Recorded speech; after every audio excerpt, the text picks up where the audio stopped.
Assalamu alaikum wa rahmatullahi wa barakatuh. Bismillahirrahmanirrahim. How are you, my dear students? I hope you are good and well. I am Sheikh Mubeen, sir. I am History and Islamic Studies teacher of Millat English School, Gaurai. Yesterday, I have completed you lesson number 7 from shelters to village settlement through video. Today, I will solve the exercise of lesson number 7 from shelters to village settlement.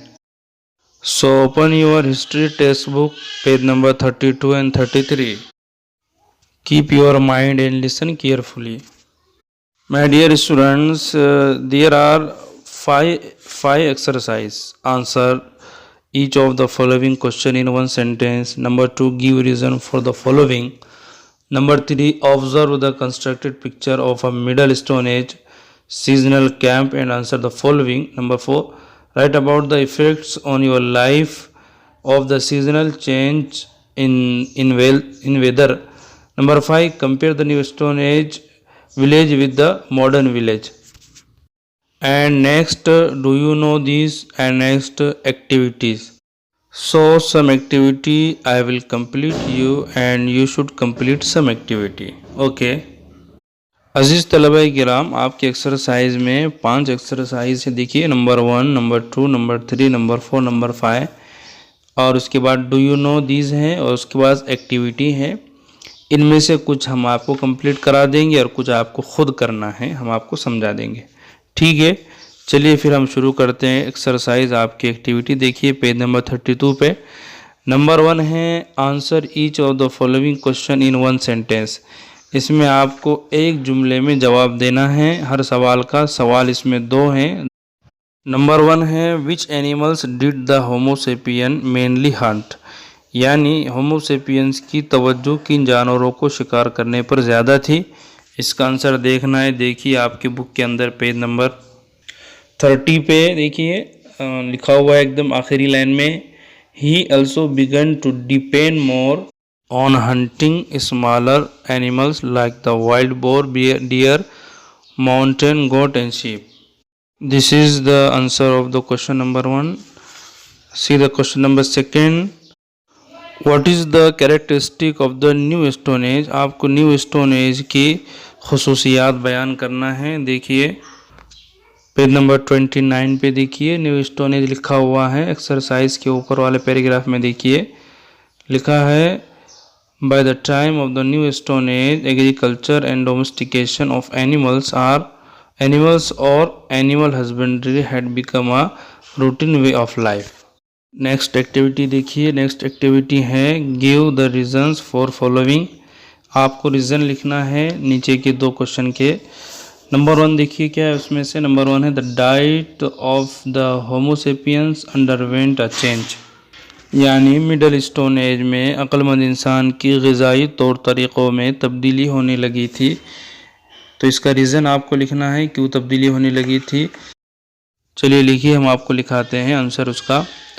The climate underwent change and become warmer, big animals like mammoth were on the way to extinction, therefore the diet of the homo sapiens underwent a change. ये पूरे paragraph में से हमने आपको answer short करके बताए हैं। Next give reason है देखिए the Homo sapiens stayed in one place over a longer period of time, यानी इंसान एक ही जगह पर लंबे समय तक रुकने लगा, क़याम करने लगा। इसका रीज़न आपको लिखना है। चलिए ये भी हम आपको पैराग्राफ से शॉर्ट कर कर लिखाते हैं, आप लिख लीजिए इसका आंसर। हम बोल रहे हैं आंसर है It was no longer necessary to wander from place to place in search of food. They moved their camps to different places according to seasonal changes in climate. Thus, the Homo sapiens stayed in one place over a longer period of time. ये इस question का answer हो गया। Next देखिए, next activity है observe the reconstructed picture of a middle stone age seasonal camp and answer the following. आपको middle stone age के seasonal camp है उसे देखना है। देखिए पेज नंबर 31 पर जो पिक्चर बनी हुई है नीचे के साइड में सीजनल कैंप की नीचे लिखा हुआ है reconstruction of a seasonal camp. इस फोटो को आपको गौर से देखना है, ऑब्जर्वेशन करना है इस फोटो का, और आपको 3 बातें इसमें लिखना है जो आपके एक्टिविटी में दी हुई है पेज नंबर 33 पे। इस कैंप को सामने रखते हुए आपको 3 चीज़ें लिखना है। नंबर 1 है describe the structure of the houses in the picture, यानी फ़ोटो में जो घर बना हुआ है घर की तरतीब कैसी है वो आपको लिखना है।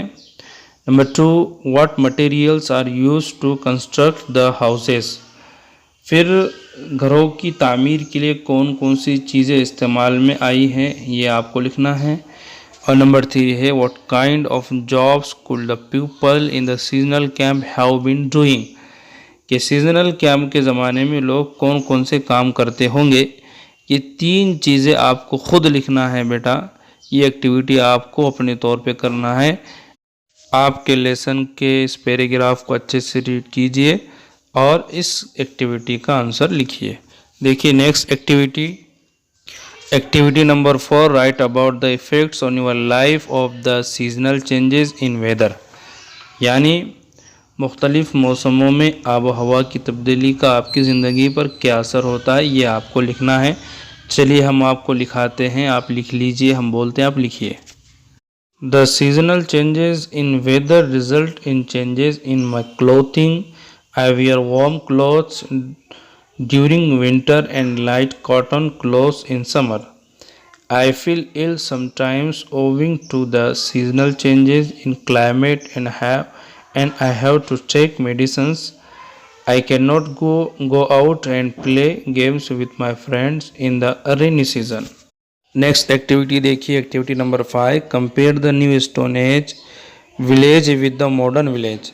आपको पत्थर के जदीद ज़माने के गांव और आज के मॉडर्न ज़माने के गांव को कंपेयर करना है। देखिए आंसर आ रहा है आपके स्क्रीन पे, ये इस क्वेश्चन का आंसर है। न्यू स्टोन विलेज और मॉडर्न विलेज दोनों को कंपेयर किया हुआ है।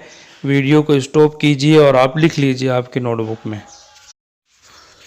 उम्मीद है आपने ये कंपेरिएशन न्यू स्टोन एज विलेज और मॉडर्न विलेज के दरमियान में जो था वो लिख लिया होगा। नेक्स्ट एक्टिविटी देखिए, नेक्स्ट एक्टिविटी क्या है। ए है construct models of different types of houses, कि आपको मुख्तलिफ़ किस्म के घरों के मॉडल तैयार करना है, आप तैयार कीजिए। नेक्स्ट है बी, देखिए क्या है।